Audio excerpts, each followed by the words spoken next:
Yaoshang kumai Manungda miyoi amata license gun Puraga Chatpa yaroi. Karigumba thengnarabadi akanba action lokatkani haina Imphal West District SP KHS Sivakatana Jackson wathamlaklei. Wafam asing asi TOMTV gi senior reporter Sarat Anobamga khanana unabamada SP KHS Sivakatana phongdorakhibani.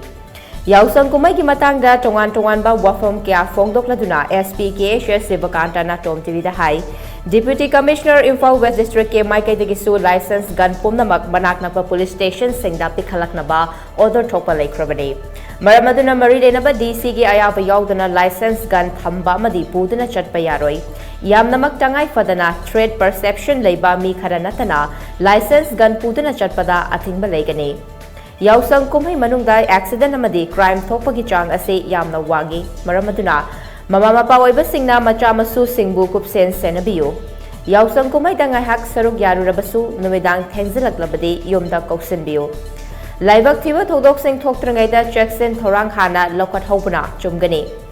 Nisa sizinaraga lambi lamjawda gari yangna thobiganu. Yaoshang sports siliba club sing nasu yariba makai club ki ground sing the sports pangthopiyo lambi thalaga sports tobiganu. Hairiba hiram asida police na akhanaba miteng thamgani. Karigumba drink and drive natraga overspeeding toba thengnaragadi police na chapa action lokatkani. Nupa macha sing na sumayay kabanisha sasilaga nupi gi ikai khumnaba sokpa yaba thabak tobiganu. Yaoshang Manungda nupi da chathaba crime sing thoktanaba Imphal West Women Police ke team sing so mafam da patrolling chatkani. Laisabi macha sing na su lambi thatuna sel munba gi thabak asi tobiganu lambi thachin basna emergency vehicle sing chathok chasanda chawna kaiba pi maduda sunatana lambi de accident thoktuna sogapan mishimina fawba thokpa yai maramasina police na hek athengna ba mafam da phagani Thabal chong basile bamioi sing na su concern DC sing dagi mangoina na permission lobiyo DC na piriba thabal chong gi matam lanthok laga thabal chong bigano Permit laudana kudak ta thabal sinbiganu thabal chongpham khodimak permit yawba yawdaba police na check tawbani maduda karigumba permission lauramdaba thengnaragadi potchai fagat padanatana thabal siliba organizer fawba yawna fagani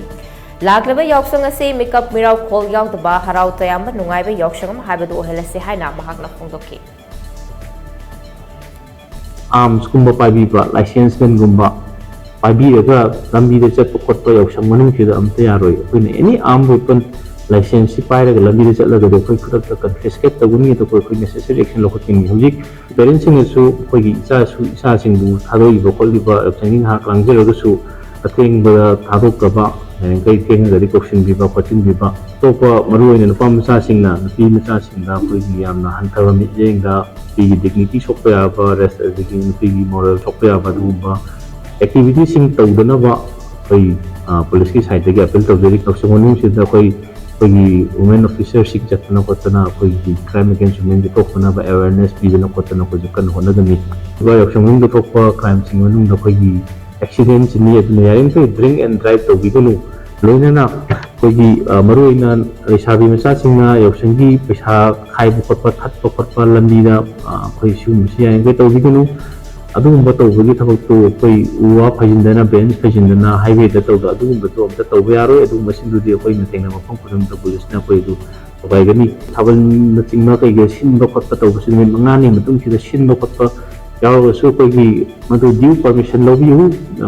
dc dagi due permission lobi daga tawbiu adu high but piak timeline timing ma piak ko do fix tawbiu madu ki timeline do follow tawdra koi pum chatlaga koi finishing chatlaga dum doine to waijagani ana si yaring kai adu twai bu natna koi sil level organizer singi mathakta action lokotni nei thamjage